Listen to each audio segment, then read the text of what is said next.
அனைவருக்கும் வணக்கம் மக்களே, வணக்கம். சற்று முன் கிடைத்திருக்கக்கூடிய ஒரு மிக மிக முக்கியமான செய்தி ஒன்று வெளியாகியுள்ளது. சற்று முன் எடப்பாடியை ஓடவிட கல் மற்றும் குண்டு வீச்சு, நிர்வாகிகள் கூட்டத்தில் பெரும் கலவரம், இது மாதிரி செய்திகள் வெளியாகிருக்கு. ஸோ இதை பற்றி தான் இந்த வீடியோவில் நம்ம முழுமையாக பார்க்க போகிறோம். ஸோ அதுக்கு முன்னாடி நம்ம சேனலுக்கு இப்போ தான் நீங்கள் முதல் முறையாக வந்திருக்கீங்க அப்படின்னா மறக்காமல் நம்மளுடைய சேனலை சப்ஸ்கிரைப் பண்ணி சப்போர்ட் பண்ணுங்கள்.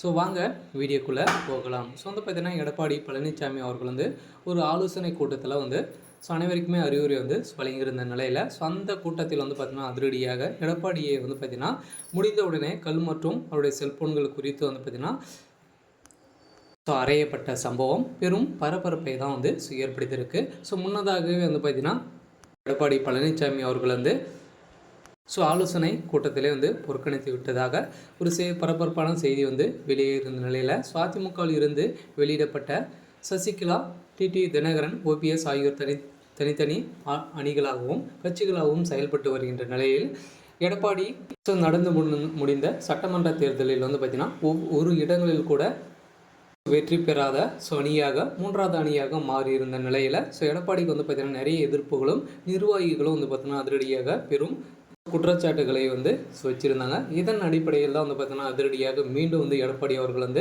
புது செயல் கூட்டத்தில் நடத்திய நிலையில் அவரை ஓட கல்களை கொண்டு வீசிய நிர்வாகிகள் கூட்டத்தில் பெரும் கலவரங்களை ஸோ ஏற்பட்டிருக்கு. இதன் அடிப்படையில் தான் எடப்பாடி பழனிசாமி அவர்கள் பார்த்திங்கன்னா வருகின்ற 2026 ஸோ தேர்தல் வரப்போகுது இல்லையா. ஸோ இந்த தேர்தலில் அணியில் இருக்கக்கூடிய அனைவருக்குமே பதவிகள் யாருக்கும் இல்லை அப்படின்ற மாதிரி சொல்லியிருக்கின்ற நிலையில் தான் ஒரு மீது பார்த்தீங்கன்னா செல்ஃபோன்களும் ஸோ கல்களும் வீசப்பட்ட சம்பவம் பெரும் பரபரப்பை ஏற்படுத்தியிருக்கு. ஆனால் யாருக்கும் கட்சியில் இடமில்லை என திட்டவட்டமாக தெரிவித்திருந்த நிலையில் தான் எடப்பாடி பழனிசாமி மேலும் பல மாவட்டங்களிலும் அணிகளாக செயல்படும் நிர்வாகிகளை அழைத்து அவர்களுக்கு பதவி கொடுத்து தனது தலைமையை தொடர ஏற்பாடுகள் செய்துள்ள நிலையில் 2026ஆம் ஆண்டு நடைபெறவுள்ள சட்டமன்ற தேர்தலையும் தனது தலைமையிலேயே எதிர்கொள்ள ஏற்பாடு செய்து வருகின்ற நிலையில் இதற்கான பல்வேறு அணி நிர்வாகிகள் அடுத்தடுத்து ஆலோசனை கூட்டத்தில் நடத்தி வருகின்ற நிலையில் அந்த வகையில் 2026 சட்டமன்ற தேர்தல் எதிர்கொள்ளும் வகையில்